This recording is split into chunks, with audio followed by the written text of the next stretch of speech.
ገያሺት ልቢ ተኸታታሊት ልቦለድ ዛንታ ደራሲ ቢንያም ፍስሐ ጽዮን ተራኺ ተስፊት ገብረ ሚካኤል መበል 54 ክፋል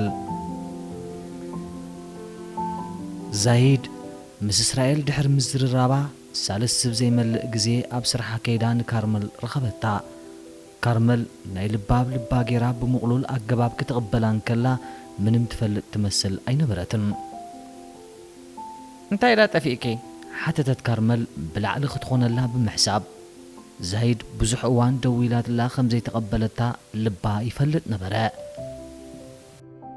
ኣይጠፋኩን ኣለኹም በር በለት ዛይድ ኣቀባብላ ናይ ካርመል ተዋስኦ ምዃኑ ከይተጠራጠረት ካርመል ሓፍተይ ዘረባ ነይሩኒ መምፅያ ክትገብር ታወኸት ምሳይ በለት ካርመል ፍረን ስክፍታን ኣብ ገጻ እናተነበበ እወ እንታይ ዳ ኾንኪ ሰንቢድኪ በለታ ዓይንታ ኣብ ገጽታ ቆንጆ ካርመል ተኺላ ሰንቢደ ደ ዘይሰንበድኩ ካርመል ኣብ ቅድሚ ሰራሕተኛታታ ምዝራብ ስለ ዘሰከፋ ንደገ ክትወፅእ ታወኸት ናይ ድሓን ዲኺ ዛይድ ሓተተት ክልቲአን ኣብ ደገ ምስ ወፃ ሻህና ሰተና እንተዕለልና ሓይሽ ኢለ የውፅአኪ ፈቓደኛ ዲኺ ምሳይ ሻህ ክሰቲ ሓተተታ ከይተኣብያና ተሰከፈት እንታይ ፀገም ኣሎ ዝበለት ካርመል ኣብ ከባቢ ስራሓ ብዙሕ ግዜ ሻሂ ናብ እትሰትየላ እንዳኣየለ መሪሓታ ተበገሰት ክልቲአን ኣዋልድ ንናተን መንበር ምስ ሓዛ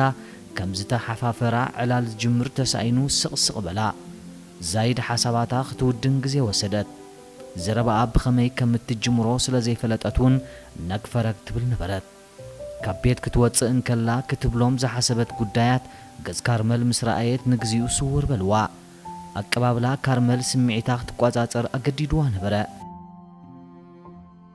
ከመይ ቀኒኸ ከም መጀመሪ ዘረባ ሰላምታ ኣቕረበት መስገኖ ድሓኒ በለት ካርመል ኣዕሚቓና ዝተንፈሰት ጉዳየን ጌረን ናብ ስራሕ ክትምለስ ተሓስብ ዝነበረት ካርመል ስቕታ ናይ ዛይድ ዓቕላ ወዲእዋ እዩ ብዛዕባ ንሓወይ ዝሰደድክዮ ደብዳቤ ኸዘራርበኪ መፄ ዛይድ ናብቲ ዝፈርሓቶ ግና ከተወንዝፎ ዘይትደሊ ጉዳያ ኣተወት ብዛዕባ ምን ሓውኺ ካርመል ከም ዘይፈለጠት ግር ዝበላ መሰለት ኣነ ዝፈልጦ ሓውለክ ድዩ ኖህ ሓወይ እዩ ካርመል ተዋስኦኣ ብምቕጻል ዓይንታ ፍጠጠት ሓዋ ምዃኑ ምግላጻ ዘይኮነ ድፍረታ ዝያዳ ንካርመል ኣገረማ ኣቐዲማ ዝገበረቶ ተግባር ከይዘከረት ሓወይ ምባላ ብካርመል ንዕቀት ኣስዓበላ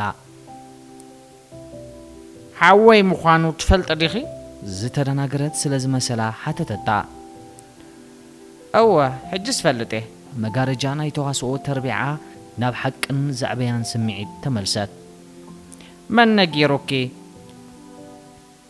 ግድን መን ከም ዝነገረኒ ክሕብረክ ኣለኒ ብምባል ጠመተታ ከምኡ ማለተይ ኣይኮነን በለት ዛይድ ዘይተጸበየቶ ግብረ መልሲ ምስ ኣጋጠማ እዚ ጉዳይ ካብ እስራኤል ስለ ዘይሓልፍ ግምታ ገለጸት ካርመል ነቲ ኣርእሲ ስለ ዝጸልኣቶ ምንም ከይበለት ካብ ዛይድ ዝስዕብ ተወሳኺ ዘረባ ተጸበየት ክልተ ዘረባ ዝዛረብ ሰብ እኳ ጸላእኩ ድማ በለት ብልባ ሓወይ ኣዝዩ ዘፍቅረኪ እንታይ ኹም ግና ትገብሩ ዘለኹም ዛይድ ቁጥዐ ኣብ ገጽ ካርመል ፈሰሰ ሓዊኺ ንኣዋርሕ ብስውር መንገዲ ደብዳቤ እናሰደደ ሰላመይ ግዘሪግዎ ንስኺ ሸቃጢት ተመሲልኪ ትስሊንን ናጽነተይ ትግህስን ነርኪ እንታይ ዓይነት ስድራ ኢኹም ንስኹም ኣብ ምንታይ ኩም የውዒላ ኣነ ኣዕሪፋ ርእሳ ክትንቕንቕ ጀመረት ንሻሂልኪ ቖፂርኪ እንታይ ከም ዝገበርኪ ትርስዮ ኣይኮንክን ብምስናዓ ጠመተታ ሓወይ የፍቅረኪ ይብልክኒ ከይቀጸለት ጠመተታ ዓይንቲ ካርመል ፈጢጦም ነበሩ ዘፍቅረካ ሰብ ከምዚ ሓዊኺ ዝገብሮ ዘሎ ይገብር ድዩ መንነቱ ዘይፈለጥከያ ሰብ ተተሓቢኡ ደብዳቤ ክሰደልካ እንከሎ ማዕርኽ እንደይ ከም ዘጨንቕ ስለ ዝፈተንኮ ኣነ ፈልጦ እየ ብሓቂ ጽቡቕ ኣይገበርኩምን ተንኰልኪ ምስ ፈለጥኩ ድማ እየ ሞባይል ክቕበለኪ ዘይደለኹ ሕጂ ድማ ስለምንታይ ኣብ ስራሐይ ከም ዝመጻኪ እዚ ትብልዮ ዘለኺ ድዮ ሓቂ ካልእ ዝፈልጦ የብለይን ቁጥዕ በለት ኣብ መንጎ ሞባይላ ድምፂ ስለ ዝገበረት ካርመል ካብ ቅድሚ ዛይድ ርሒቓ ተቐበለታ ዛይድን ካርመልን ሻሂና ሰተያ ኣብ ዝዛረባሉ ዝነበራ እዋን እስራኤልን ኖህን ድማ ኣብ ካልእ መዘናግዒ ቦታ ተቐሚጦም ይመያየጡ ነበሩ። ኖህ እታ ክትጽሓፈሉ ዝደለያ ደብዳቤ እስራኤል ስለዘየስለጠሉ ብዙሕ ሕጉስ ኣይነበረን። እንተኾነ ዘሕለፈሉ ስለ ዘይነበሮ ንእስራኤል ካብ መምሕፃን ወፃኢ ካልእ ዓቕሚ ይነበሮን። ኣይቀሶንኩን ነው ሓወይ ኣብ መኻነ እስራኤል ካርመል ዝኾነ መልሲ ስለ ዘይሃበቶ ዝኾነ ደብዳቤ ክጽሕፍ ከም ዘይኮነ እዩ ንነብሱ ኣሚንዋ። ሓንሳብ ዝፈጽሞ ጌጋ ዳግማይ ክደግሞ ይደልን እዩ። ምስ ካርመል ብጋህዲ ፍቕሪ ካብ ዝጅምር ኣብ መንጎ ክልተ ሰባት ተቐርቂሩ ንኽልቲኦም ክጥምት ሰላም ኣይረኸበን። ካርመል ክሓስቦልየ ኢላ ካብ ትፍለዮ ንድሓር ዳግማይ ኣይረኸበቶን። ስምዒታን ክጽሓፈላ ትደልዮን ክሳብ ዘይሓበረቶ ድማ ሓንቲ ቁጽል ወረቐት ክጽሕፍ ኣይኮነን። ካርመል ዳግማይ ክትኽርዮ ኣይደልን እዩ። ኣንታ እስራኤል ክሳብ ሕጂ ዘይጸሓፍካለይ ዳ እንታይ ይበሃል ወደይ ትምንተይ ኢለ ደኣ ክብሎ ዝሓሰበ ክብል ኣይከኣለን። እተን ዘውፀን ቃላት እኳ ብስክፍታ ኣሸቑሪሮን እየን። ለይትን ቀትርን ድቃስ እኳ እየ ዘይብለይ ተመሻኸነ። ኣንታ እንታይ እሞ ክገብረ ካብኡ ንላዕሊ ተጨኒቑ ምንባሩ እስራኤል ኣረጋገጸሉ። እንታይ እትጸገም እስራኤል? ኖህ ጥርጣረ ሓደሮ። ዝፈለጦ ዘይብሉ ክነሱ ንእስራኤል ብዓይን ጥርጣረ ካብ ዝጥምቶ ኣዋርሕ ኣቝፂሮም እዮም። እንታይ ከም እትብል ጠፊእካ ኸይከውን እንታይ ከም ዝብልሲ ኣይጠፋእንን። ሓንሳ እሞ ጽንሓኒ። ካብቲ ዝነበርዎ መዘናግዕ ማእከል ብድዲሉ ንደገ ወፀ። ሞባይሉ ኣውፂኡ ድማ ክድውል ጀመረ። ሄሎ ካርመል። ከባቢኡ እናተዓዘበ ብሕሹኽታ ኣድመፀ። ሄሎ እስራኤል ናይ ደሓን ዲኻ ዳ? ክገርመካ ዛይድ ምሳይ ኣላ። ዛይድ? ሰንበደ እስራኤል። እንታይ ክትገብር ረኺብካ? እቲ ምስኡ ዝተዘራረበቶ ክትነግራያ ኢሉ ስለ ዝሓሰበ ኣዝዩ ረዓደ። እንታይ ጸገሚ ወደይ ተስፋ ቖረጸ። ባዕላ ናብ ስራሕ እንተ መጽያት ንዳ ውፅእ ዶ ክብላ ኾይነ እቲ ዘምጽኣ ትዛረብ ሰብ እኳ ተዛሪቡ ዝገብረካ የብሉን። በጃኺ ተጠንቀቕላ ተማሕፀነ እስራኤል። ንሳ እዚያ ሰራም እያ ካርመል። ንእትብለኪ ነገር ከየጻርኽ ድማ ሓደራ ኸይትእመን እያ። እንታይ እያ ትብለኪ ዘላ? ዕላለን ክፈልጥ ታንቀየ። ዛይድን ካርመልን ዘዕልልኦ ዕላል ንዓኡ ኣዝዩ ሓደገኛ ከም ዝኸውን ግምት ኣለዎ። ሕጂ እኳ ኢና ተራኺብና ገና ዕላል እኳ ዘይጀመርና ዘለና። ብዘምጽኣ ጉዳይ ኣይጠቐሰትለይን ዘላ። ኣብ ምኻነየት ኣንቲ ፍሉጥ እንዲ ንሱዳ ብዛዕባ ንሆ ከተዕልለክ እምበር ካልእ ዳ እንታይ ከይህልዋ? ብዛዕባ ደብዳቤ ዛጊታ የለዓለትን ኣብ ቴሌፎን ግና እቲ ንነዊሕ እዋን ከም ምስጢር ሒዛቶ ዝነበረት ጉዳይ ኣግሂዳትለይ ነይራ። ብዛዕባ እንታይ? ሓዋ ከም ዘፍቅረን ተናዚዛ። በጃ ክገጽክል እያ። ንስኺ ኣማኒት ስለ ዝኾንኪ ከተታልለኪ ትኽእል። ሓደ ክትጥንቀቕሉ ዘለኪ ኣነን ንስኽን ርክብ ከም ዘለና ፈሊጣ እያ። ዛይድ ካብ እትነግራ ንሱ ክነግራ ከም ዝሓይሽ ኣሚኑ ደንጊው ክሕብራ ተገደደ። እንታይ ፍቕሪ ከም ዝጀመርና? ሰንበደት ካርመል። ምን ነጊርዋ ትብል? ኣብዛ ዓዲ መቸም ወረ ፈረስ ተወጢሑ ዝጋልብ ፈረሰኛ እዩ። ሕርቃና ገለጸት። እንታይ ዳ ሰንቤትኪ? ኣነን ንስኽን ፍቕሪ ምጅማርና ይሕፍረክ ድዩ? ፍቕሪ እንተጀሚርካ ብዙሓት ዓይንቲ ደድሕሪኻ ከም ዝስዕባ ኣሚንካ ክትጓዓዝ ኣለካ። ካብዚ ክንሕባእ ከም ዘይንኽእል ክትፈልጥ ኣለኪ። እዚ ስለ ዝኾነ ሰብ ፈሊጥና ኢልክ ብዙሕ ጭነቕ የብልክን። ከረጋግኣ ፈተነ። ፍቕሪ ምጅማሮም ንዛይድ ስለ ዘረጋገጸላ ተግባሩ ስክፍታ ፈጢሩሉ ነበረ። ኣንታ እስራኤል ክሳብ ኣብ ሓደ ደረጃ ንበጽሕ ርክብና ምስጢር ክኸውን ክኽእል ኣለዎ። መን ከምዚ ነገራ ገለ ጥርጣረ የብልካን? ሕንቕንቕ እናበለት ሓቲታቶ። ናይ ቅድም ኣርካና ኦድ ኣመልኪታ ምስ ኣቦኣ ዝተዘራረበቶ ዘረባ ንንጽህናኣ ዘረጋግጽ ስለ ዘይነበረ ምስ እስራኤል ዝጀመረቶ ፍቕሪ ምስጢር ክኾነላ ትደሊ ነበረት። መን ኢለ እሞ ክጥርጥሬ? ናይ ልቡ ኣብ ልቡ ገይሩ ንማንም ከም ዘይጥርጥር ኣጋደላ። ንሎኤስ ምልዓል ነገር ምልዓል ኮይኑ ስለ እተሰምዖ ብዛዕባ ምንም ክዛረብ ኣይድለይን። ንዓ ገዲፍና ብዛዕባ ዘደወለኒ ምኽንያት ግዳ ክሕብረኪ በለ እስራኤል። ዘደወሎ ምኽንያት ከይርሳዕ ተሰኪፉ። ኖህ ኣብዚ ምሳይ እንዲ ዘሎ ዋ ካርመል ዘረብኡ ከይዛዘመ ኣቋረጸቶ።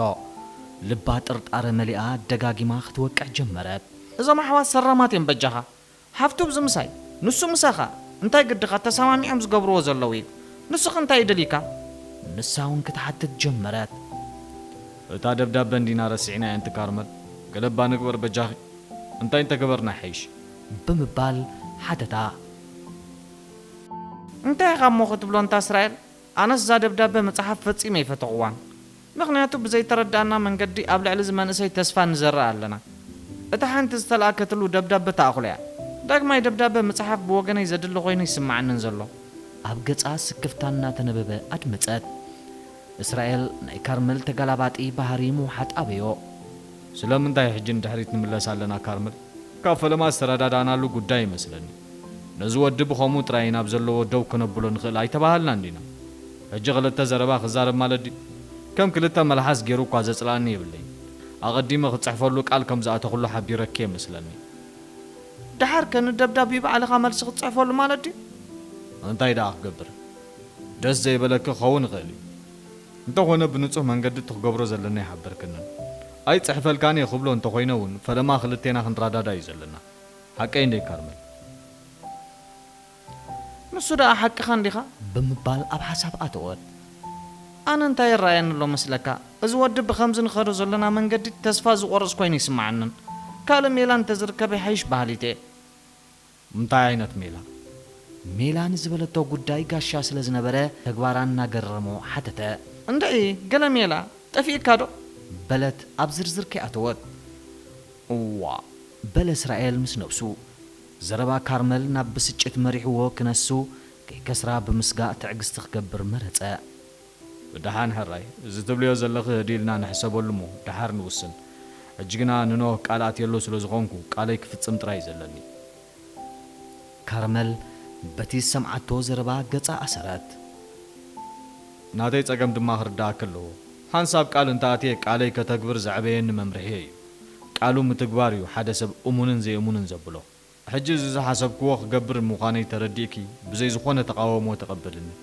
ኣብቲ ዝቕፅል ተረዳዲእና ሓደ ነገር ንገብር ሕራይ በቃ ባህ ከይበላ ምስ እስራኤል ተሰማምዐት እንታይ ሕራይ እዋ ዝመስለካ ግበር ፀሓፈሉ ማለት ክዲኺ ከምኡ እንዲኻ ትብል ዘለኻ ንሱ እምበር ንሳ ከም ዘይተሰማምዐት ዝገልጽ ስምዒታ ኣጋሃደትሉ ከምኡ ስለ ዝበልኩ ጥራይ ስለምንታይ ከምኡ ይብል ኣለኹ ተረድእለይ እኳ እየ ዝብለክ ዘለኹ እሞ ተረድአካ እንዴ ኮሪኽ እናረኣኹኺ ኣይኮረኹን እስራኤል ካሓደት እንተዘይኮሪኺ ጽቡቕ ሓደ ነገር ቃል ክትኣትወለይ ዝደልዮ ግን ኣሎ እታ ደብዳቤ ምስ ተጻሕፈት ዝተሰምዖ ስምዒት ክፈልጥ እደሊ ኣለኹ ከመይ ማለት እስራኤል ከተብርሃሉ ሓተታ እቲ ንሱ ክብለኒ ዝደሊ ምንም ከየውደልካ ጻሕፈለይ ኣይተረዳእንን ንሱ ዝጽሕፍ እንተዝኸውን ዳ እንታይ ክገብር ናባይ ይመጽእ ኣሎ እንትካርመል ስምዒት እየ ዝብለካ ዘለኹ እታ ደብዳቤ ምስ ኣንበባ ዝተሰምዖ ስምዒት ከመይ ከም ዝመስል እየ ዝብለካ ዘለኹ ኣራይ ስምዒትካ ጽሒፍካ ምጻለይ ክብለ ቅጭ መጺእዎ ነቲ ዝርርብ ክበትኮ ድለየ ሞባይሉ ብምዕጻው ድማ እንታይ ዓይነት ሰብ እያ እዚኣ ወደይ ንበይኑን ጸርጸረ ገዚኣትና እምበር ሞይታ ምዃን ፍቕሪ ካልእ መግዛእት እንዳኣሉ እናበለ ብልቡ ናብቲ ከይተሓለለ ዝጽበዮ ዝነበረ ኖህ ተመልሰ ይቕሬታ ግበርለይ ግዜ ወሲደ ኣጋጣሚ ካልእ ቁፅሪ ስለ ዝተደወለኒ ካርመል ናብ ዛይድ ተመሊሳ ይቕሬታ ድሕሪ ምሕታት ኣብ መቐመጥያ ኣጣጥሐት ጸገም የብሉን ኣነ እውን ንዓኺ ክረክብ እምበር ካልእ ስራሕ ሃሊኒ ይኮነን ሞባይል ምስ ተደወለክ ከዓ ኣዝየ ተሓጒሰ ምክንያቱ ዝርርብና ኣሓሪቕክ ስለ ዝነበረ እዘን ዝተደወላኺ ጻዊዒት ከረጋግኣ ይኽእላ እየን ዝብል ተስፋ ነይሩኒ ኣኽመስ ሚሳ ዝረባ ቐጸለት ካርመል ሓፍተይ ሓደ ክብለክ ዝደሊ ኣነ ብንጽህና የዘራርበክ ስለ ዘለኹ ንስኽ እውን ነጽሂክ ዝዛረርብኒ ኩራ ተሰኪማ ዳግማይ ከይትምለስ እናተሰከፈት ተማሕፀነታ ብንጽህና ዲና ተራኺብና ዘይድ ካርመል ቀልጢፋ ተቃወመት ኣነ ተንኰለኛ ኣይኮንኩን ብተንኰል ንዝመጹኒ ሰባት ግና ሰናፍ ኣይኮንኩን ባህሪ ክደስ ከም ዘይብል ምስ ኣረጋገጽኩ ዝወሰድክዎ ስጉምቲ ካባኺ ምርሓቕ እዩ ሕጂ እውን ኣብ ስራሕ መጺእክን እምበሪ ክረኽበክ ድልየት የብለይ ስምዒታ ጊዳ ሓበረታ ኣይትሕረቕ እሞ በለት ዛይድ ብዝምሕፀን ገጽ ብሰንኪ ኖህ ሓወይ ኣብ ገዛና ጸገም ተፈጢሩ ኣሎ እዚ ጸገም እዚ ኣብ ሓዊ ክጋጢሙ እንተዝኸውን እንታይ ምገበርክ ካርመል ኣረጋጊፀ ዝፈልጦ እንተሎ ኣብ ትሕቲ ዝኾነ ይኹን እዋን በዚ ንስኹም ዝኸድኩሞ መንገዲ ተጓዒዘ ክፈትሖ ይምፈተንኩን ጸገም ኖህ ንዓይ ኣብ ጭንቀት ብምእታው ድዩ ዝፍታሕ ግብረ መልሲ ሂባ ናብ ሕቶ ሰገረት ኣይኮነን እንታይ ዳ ትብል ኣለኺ ኣነ ዝበልኩዎ የብለይን ክትሕግዝና ግና ልምነክ ኣለኹ ኖ ሓወይ ሓደ መዓልቲ ምስ ረኣየኪዩ ሕማቕ ዕድል ኮይኑ ብፍቕሪ ክተንበርኪኹ ኣምላኽ ሰብ ከንበርክኽ ኢሉ ከምዘይፈጠረኒ እየ ዝፈልጥ ተረድእዮ ኣይትረድእዮ ሓወይ ብሰንኪኺ ኣብ ፈውሲ ዘይብሉ ሕማም ወዲቑ ይርከብ ኣሎ ኣብ ፍቕሪኺ ምስ ወደቐ ድማ ኣላይ ይረኸበን ዝሓገዞ ዝመሰሎ እስራኤል ናባኺ ዝበፅሕ ደብዳቤ እናፀሓፈ ኣብ ዝገደደ ፀገም ሸሚምዎ ኖህ ደፊሩ ከዘራርበኪ ዓቕሚ ስለ ዘይብሉ ደብዳቤ ዝፅሕፈሉ እንተዝስእን ቀቢፁ ተም ከም ዝብል ዝነበረ ፍሉጥ እዩ እዚ ስለ ዘይኮነ ግና ኣነ እውን ኣብ ጉዳዩ ክፅምበር ተገዲደ እሞት መፍትሒ ንስኺ ናብ ተግባር ሓዊኺ ምፅምባር ዲ ኮይኑ ስማዕክ ዘሎ ሓወይ ወደደዩ ብዓቕመይ ክሕግዞ ክኽእል ኣለኒ እቲ ሓደ ዘካየድክዎ ፃዕሪ ምሳኺ ከራኽቦ እዩ ነይሩ ትምኒተይ እዚ ድማ ዝኾነት ጓል ሓልዮት ተሰሚዕዋ ኣብ ልዕሊ ሓዋ ክትገብሮ ትኽእል ንእሽተይ ሓገዝ እዩ እዚ ንምግባር ዝወሰድክዎ ስጉምቲ ምሳኺ ኮፍ ምባል እዩ ነይሩ ንሱ ድማ ከም ዝረኣኸዮ ሓደ እዋን ፈፂመዮ እየ በጃኺ ሕፅርዮ ዛይድ ስራሕ ገዲፈ ከም ዝመጻኹ ትፈልጥ ኢኺ ቅጭ መጻ ካርመል ሓግዝና ክብለክ እየ መፄ ሓወይ ብኸምዚ እንተቐፂሉ ክፅለል ከም ዝኽእል ክሕብረክ ደሊ ልክዒ ከም መፍትሒ ዝወሰድናያ ስጉምቲ ጌጋ እዩ ነይሩ ንጌጋና ኣሚንና ስለ ዝኾንና ይቕረ ግበረልና ንሓወይ ግና ኣብ ፅላለ ከይወደቐ እንከሎ ራህርህሉ ዝደለዮ ዘይረኸበ ኩሉ ሰብ ይፅለል እዩ ዲ ክትብልኒ ዘለኺ ከምኡ ይኮንኩን ዝብለኪ ዘለኹ ኣነ ናይ ሓወይ ስለ ዝፈልጥ ሓወይ ድማ ናብ ሕማቕ ይጓዓዝ ከም ዘሎ ሪኦ ኣለኹ ካርመል ዓሚቓ ብምስትንፋስ እንታይ ከም ዝሕግዘኪ ይፈለጥም ንዝቐረበላ ናይ ይቕረ ሕቶ ከይመለሰት ናብቲ ዝተላዕለ ኣርእስቲ ኣተወት እዚ ጉዳይ ከቢድ ምዃኑ ኣነ እውን ተረዲእኒ ኣሎ ዝኾነ ይኹን ሰብ ብሰንከይ ኣብ ሕማቕ ክወድቕ ድሌት ኣይኮነን እዚ ክብል እንከለኹ ግና ንፍቕሪ ዘዝሓተተኒ ድማ ሓራይ እብል ማለት ኣይኮነን ክትፈልጥለይ ዝደልዮ ኣብ ደቡብ ኣፍሪቃ ንማስተርስ ዘፅንዕ ዘሎ ዓርኪ ኣለኒ ዛይድ ብኣስተሓቓር ተፈሸኸት ካርመል ሕጂ ዘይኮነን ተተዛረብኪ ንኹልና ዝሕግዝ ኣይኮነን ኩሉ ገዲፍና ንኖህ ኣብ እትሕግዝዮ ጉዳይ እንተንዘራረብ ደስ ምበለኒ እቲ ዝተላዕለ ርእሲ ናብ ካልእ ከይወስደን ሰጊኣ ገና ከይተበገሰን ከሎ ክቋረፅ ድልየቶ ካርመል ኣፍቃሪቱ ምዃና እስራኤል ባዕሉ ኣረጋጊጹላ ስለ ዝነበረ እቲ ሰምዓቶ ዘረባ ከም ጻዕዳ ቁም ነገር ኣይሓሰበቶን ኖህ ከሓውዲ ተጸሊሉ ክተርፍ ኣብ ኢድ ክወዲቑሎ ከምኡ ትበልኒ በጃኺ ካርመል እቲ ዘረባ ነብሰ ስጋኣን ፈጥፈጣ ኣነ ምንም ዝገበርክዎ ስለ ዘይብለይ ዕጫ ናይ ሓዊኺ ኣብ ኢደይ ዝወድቀሉ ምኽንያት የለን ፈጣሪ እንከሎ ድማ ዕጫ ናይ ሰብ ኣብ ኢድ ፍጡራት ክወድቕ ኣይክእልን እዩ ብነድሪ ሓበረታ ኣፍቂርክ እንዲ እንትካርመል ፍቕሪ ዳ እሞ ኣብ ድንጋፀ ትዘፍቀርካዮ እንዳኣሉ ዝወድቕ ንሱ እንተዘይሓጊዝካ እንታይ ዶ ክትገብር ትኽእል ኢኻ ፍቕሪ ዝፈተነ ሰብ ነዚ ይጠፍኦን እዩ ዛይድ ርጊ ኢላ ከተረድኣ ትፍትን ነይራ